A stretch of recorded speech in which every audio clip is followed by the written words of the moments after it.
102.1 The Edge. That is music from Tori Amos. And hey, Tori Amos, woo!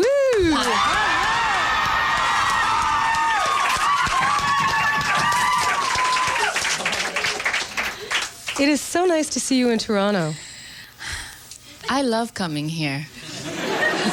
No, I mean, because this is the one place, you know, this is the only radio station where you can do it like this, where the kids come into the station. I mean, there are a couple I've been to, but never where you can just kind of talk to them and hang out for a few minutes. And it's never like this at a show. You can't have that contact.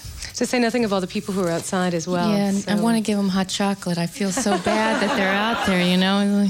Yeah. Well, maybe we can take care of that a little later. Yeah. We'll see. So we have you until 6:30, and you're going to play some songs for us as well, which is fantastic. Yeah, this is very strange that I'm going to play this one because it's a harpsichord piece. It's one of the ones on the new record that's on harpsichord. And she won't be played on the boozy, much less, don't take this wrong, a Korg sampling piano. So I don't know what's gotten into her, but she's really, what? Huh? Am I playing it now? No. Oh, I'm not playing that now. What am I doing? You know, if you want to play it now. Okay. Such a good introduction. If you want to play it now, play it now. Oh, can I play it now? I can't keep talking. Okay. Okay, I think we're going to go with Blood Roses first. Yeah, correct? I think so. Okay.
Blood bruises back on the street now. Blood roses back on the street now. Can't forget the things you never said on days like these. Starts me thinking when chickens get a taste of your meat, girl. When chickens get a taste of your meat, yes.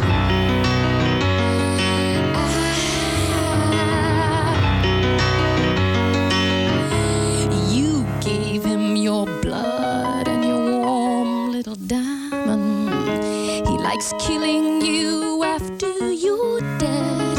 You think I'm a queer? I think you're a queer. Said I think you're a queer. I think you're a queer. I shaved every place where you've been, boy. Said I shaved every place where you've been. Yes.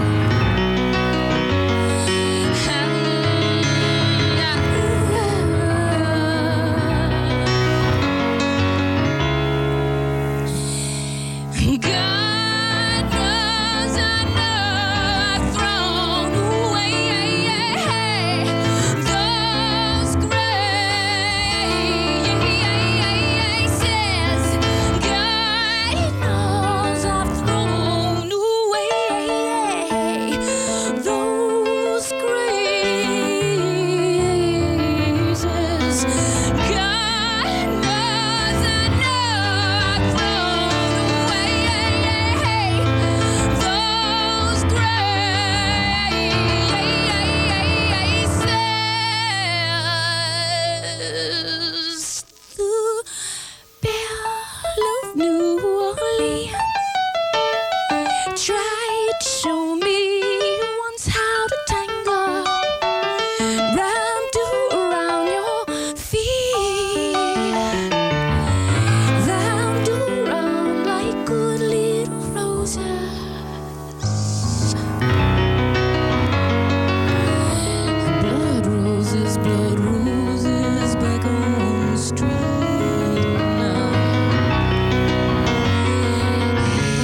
from the throat of the loon. At least when you cry now, he can't even hear you. When chickens get a taste of your meat. Come on, come on, come on, come on, come on, come on, come on, come on, come on. I wanna suck you deep, yes. Sometimes you're nothing but me.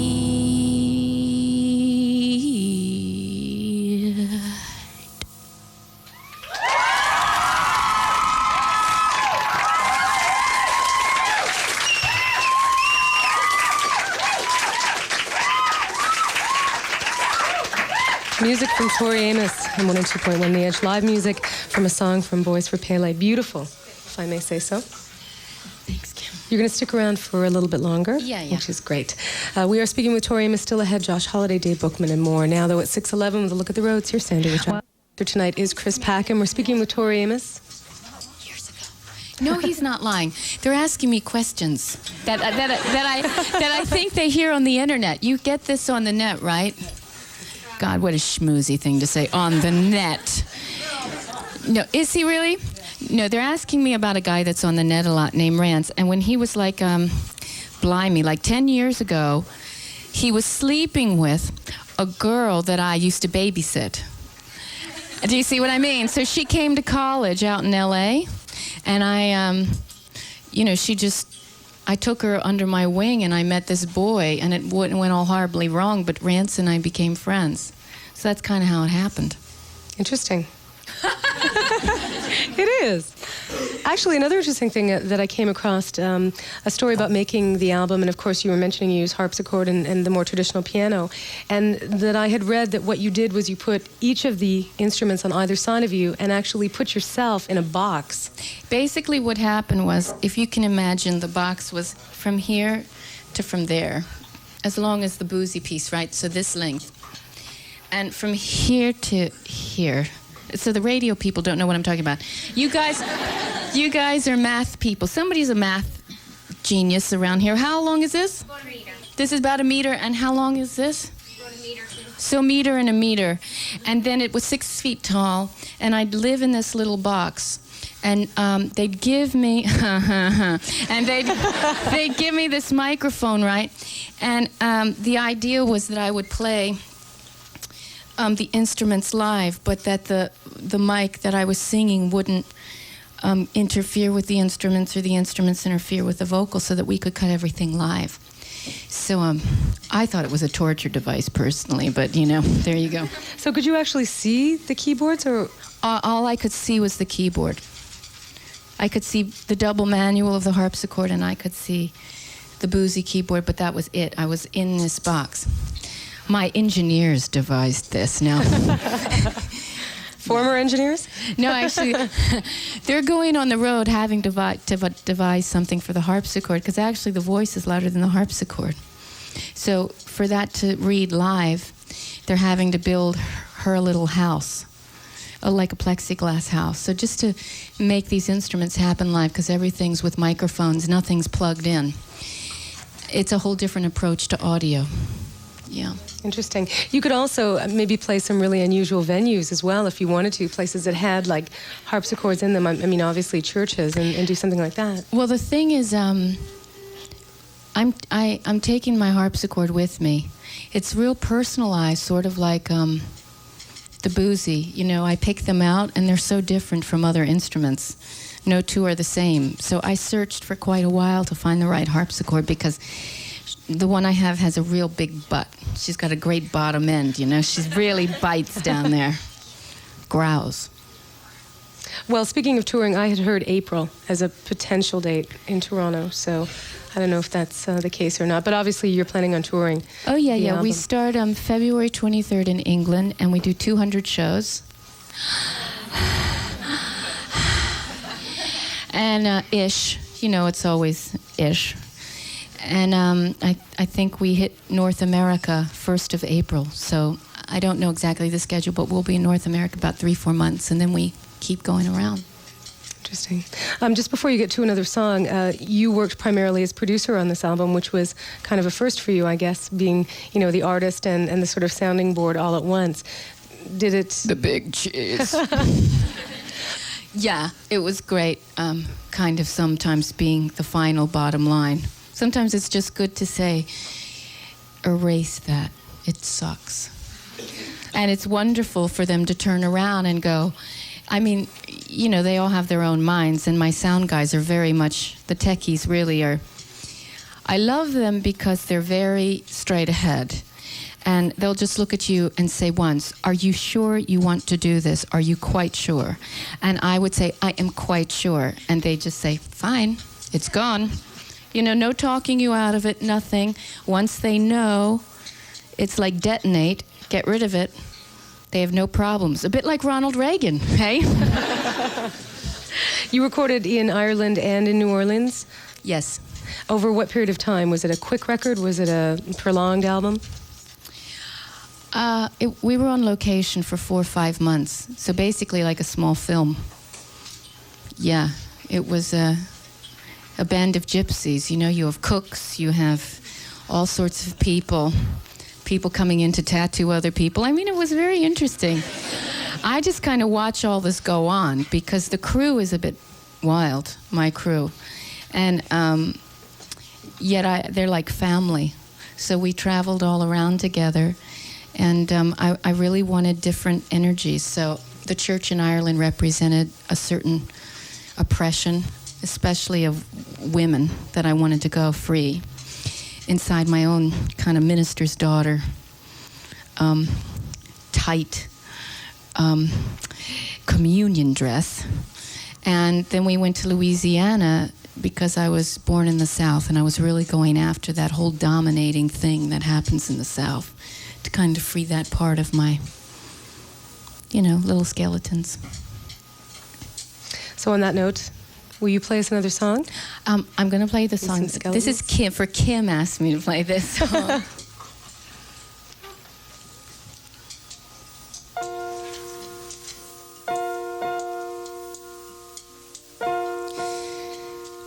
No one's picking up the phone, 'cause it's me and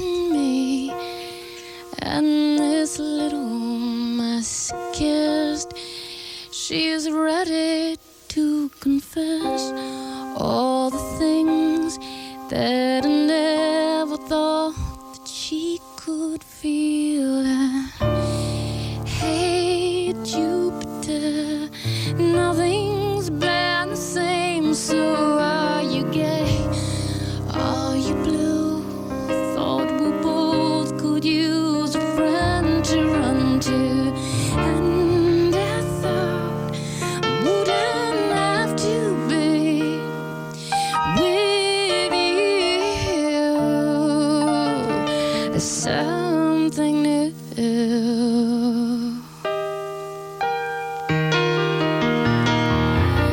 Sometimes I breathe you in, and I know you know. And sometimes you take a swim. I found you writing on my wall. Left my heart soaking wet. Oh boy, your boots can leave a mess. Hey, Jupiter, nothing's been the same, so are you gay? Are you blue? Thought we both could use a friend to run to.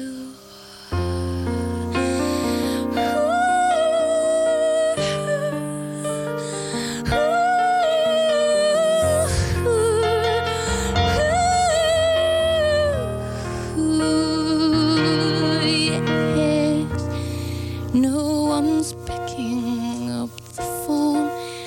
Guess it's clear he's gone, and this little masochist is lifting up her dress. Guess I thought I could never feel the things I'm feeling. Hey, Jupiter, nothing's been the same,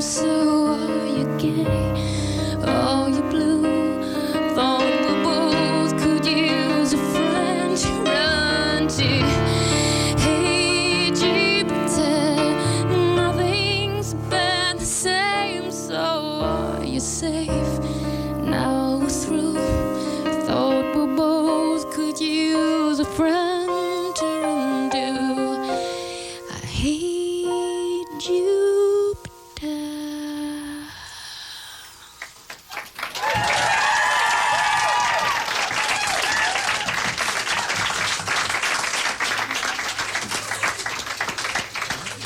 So you're going to stick around for a few more minutes? Yeah. Okay. All right. Excellent. We're going to talk with Tori Amos a little bit more right now at 6:23. Here's Sandra with traffic. Besides the roads being a mess, if you are downtown, you have a power outage to worry about. Jeff called on Star 1. Amos, we got about 5 more minutes. Boys for Pele. Okay. I got to do it. The pig.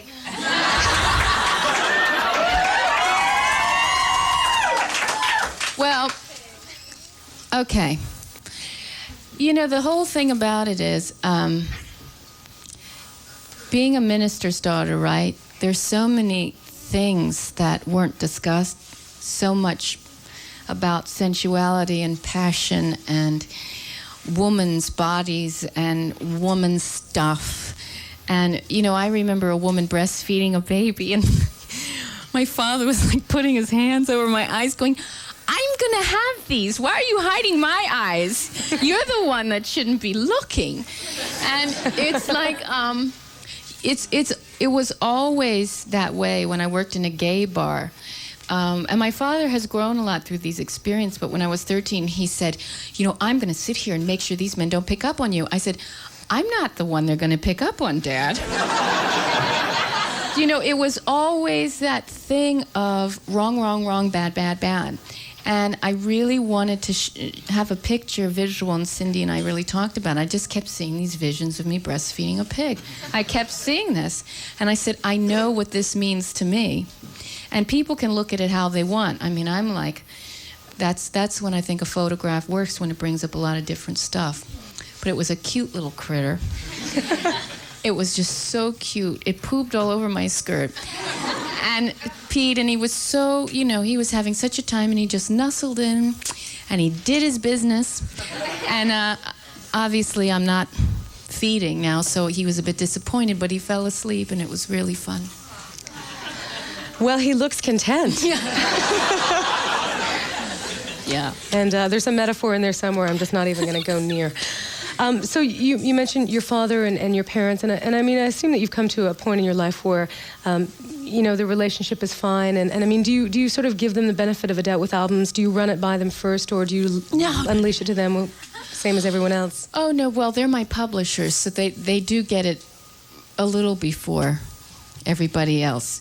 But sometimes I think since they've gotten older, believe it or not, they've gotten more open-minded. I know it works the opposite for some people's relationship, but sometimes we just agree to disagree, and that's where we've gotten. It's like, I'm out of the house now.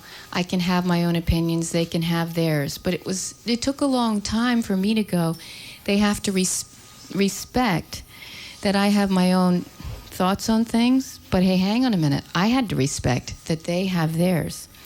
And that was the tricky thing, me going, look, they are very Christian. I just have to understand that my father believes that Magdalene is a whore. My father has these opinions. And once I began to let go of that, he kind of opened up to the fact that maybe the role for women in Christianity has been a bit misogynist. That's a headline. I'm going to ask you 2 quick questions and then let you go, because I know you've got to go on your way. But about 2 of your friends. First of all, the writer Neil Gaiman, I read, had just signed this really big book deal. And I'm wondering, you know, what's the future? How's he doing? The future of Delirium? I just saw Neil. We had lunch in England about a week ago. And Neil is there doing a special with the BBC. He's written this series, which I hope they get over here. It's so fantastic, and it's about life underneath London.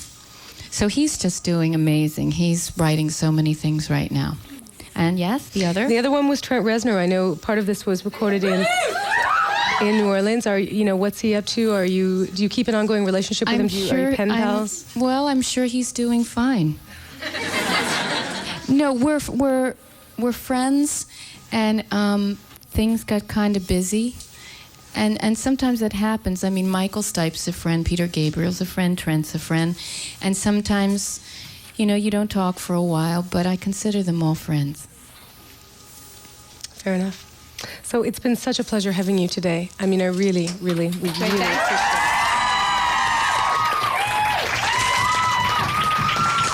Good luck.